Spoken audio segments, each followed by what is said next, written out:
चलिए बेटा, आज के इस वीडियो में हम देखने वाले हैं कुछ इंपॉर्टेंट नेमिंग रिएक्शन।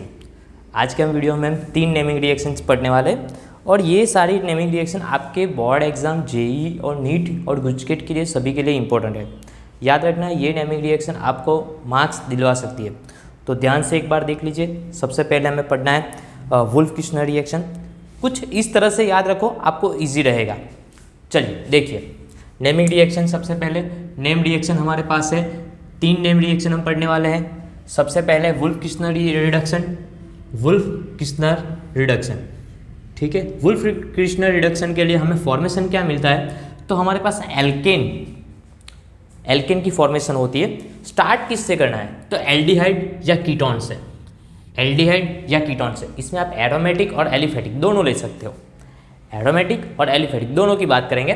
सबसे पहले हम एलिफेटिक के लिए एल्डिहाइड लेके चलते हैं, RCH डबल बॉन्ड O, यानी कि हमारे पास यहाँ पे एल्डिहाइड है, उसकी रिएक्शन हमें NH2 के साथ करवानी है। NH2 के साथ जब भी हम रिएक्शन करवाते हैं बेटा, तो याद रखना, यहाँ से एक H2, यहाँ से हमारे पास एक H2 और यहाँ से ऑक्सीजन, दोनों मिलके H2O बन के दूर हो जाता है। उसके बाद बचा जो भी है उसे आप आपस में अटैच करवा दो, तो यहाँ पे हमारे पास R है, साथ में CH है, डबल बॉन्ड NH2, मतलब ये हो गया हमारा हाइड्रोजन। चलिए, उसकी आगे रिएक्शन करवानी है KOH ग्लाइकोल के प्रेजेंस में 453 to 473 केल्विन टेम्परेचर पे जब हम उसको हीट करते हैं। हीट करने के बाद हमारे पास यहाँ से 2 नाइट्रोजन है, वो दूर होके हमारे पास RCH और यहाँ से 2 हाइड्रोजन मिलके हमारे पास एल्केन की फॉर्मेशन होती है। याद रखना, ये इंपॉर्टेंट रिएक्शन है एल्केन की फॉर्मेशन के लिए। दूसरा एक एग्जांपल लेते हैं बेटा एसीटोन का। यहाँ की हमने लिया है यहाँ पे कीटोन की फर्दर रिएक्शन, वैसे की वैसी रिएक्शन, पर हमने यहाँ पे 2 स्टेप की जगह पर एक ही स्टेप में दिया हुआ है। क्या फॉर्मेशन होगी, NH2 के साथ जब भी रिएक्शन होगी तो यहाँ से H2 और यहाँ से ऑक्सीजन दोनों मिलके H2O की फॉर्मेशन में दूर हो जाएंगे। बचे जो भी हमारे पास N है, 2 नाइट्रोजन है, वो 2 नाइट्रोजन को आप लिख दो अलग से, तो नाइट्रोजन अलग हो जाएंगे। साथ में यहाँ से 2 हाइड्रोजन बचे थे, ठीक है। 2 हाइड्रोजन जो बचे थे उसको बीच वाले कार्बन पे लगा दो, मतलब CH3 साइड में तो थे ही, लेकिन अभी वो CH जो हमारे पास H2 बचा था वो हमने बीच में लगा दिया, मतलब प्रोपेन की फॉर्मेशन हो गई। तो ये भी एक इंपॉर्टेंट रिएक्शन है बेटा।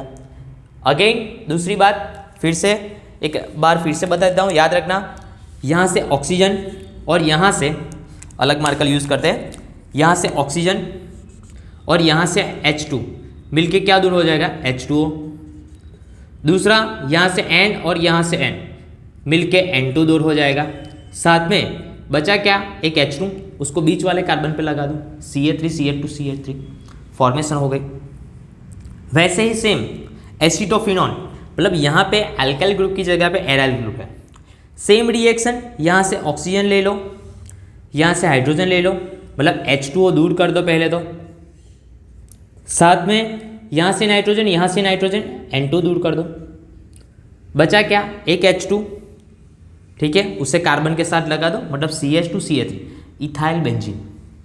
तो ये रिएक्शन हमारे पास हो गए वुल्फ किश्नर रिडक्शन, ठीक है। रिडक्शन की बात हो गई।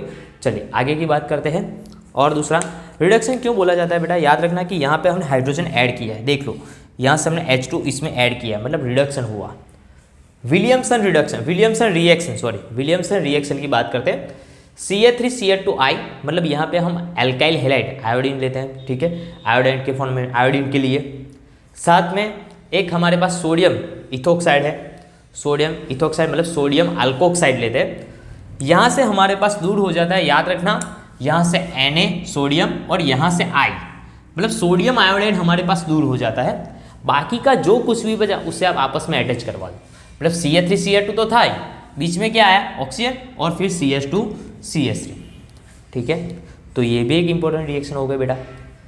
किसके साथ, कहाँ से स्टार्ट किया था, इथाइल आयोडाइड से, सोडियम इथोक्साइड के साथ रिएक्शन करवाई, डाई इथाइल ईथर की फॉर्मेशन हुई, ROR, सिमेट्रिकल ईथर है, याद रखना, क्योंकि दोनों तरफ कार्बन की जो भी चेन है वो सेम है, और यहाँ पे बना सोडियम आयोडाइड।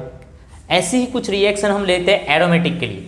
तो यहाँ पे मैंने ले लिया सोडियम फिनोक्साइड, इथाइल आयोडाइड, जो सोडियम इथोक्साइड था वहाँ पे हमने क्या लिया, सोडियम फिनोक्साइड, मतलब फिनाइल रिंग आ गई। रिएक्शन से मिथाइल आयोडाइड के साथ करवाई, तो यहाँ से आई, यहाँ से सोडियम, दोनों मिलके क्या बन गया, सोडियम आयोडाइड। सोडियम आयोडाइड बन गया। बाकी का जो CH3 था उसे इसके साथ अटैच करवा दो, मतलब OCH3 बना क्या, एनिसॉल। तो ये भी एक रिएक्शन इंपॉर्टेंट है बेटा। आखिरी वाली जो रिएक्शन है वो आपने पढ़ी है, कई बार एग्जाम में पूछी गई है, लेकिन ये रिएक्शन आपको आती है, फिर भी लिख रहा हूँ क्योंकि इसके ऊपर क्वेश्चन आते हैं, याद रखना। यहाँ पे हमने ले लिया क्लोरोबेंजीन, फिटिंग रिएक्शन है, फिटिंग रिएक्शन याद रखना, फिटिंग रिएक्शन। यहाँ पे हमने ले लिया क्लोरोबेंजीन, देख सकते हो बेंजीन रिंग के ऊपर क्लोरीन है, सेम 2 मोल हमने लिया है, मतलब एक इस तरफ और एक इस तरफ लिखा है।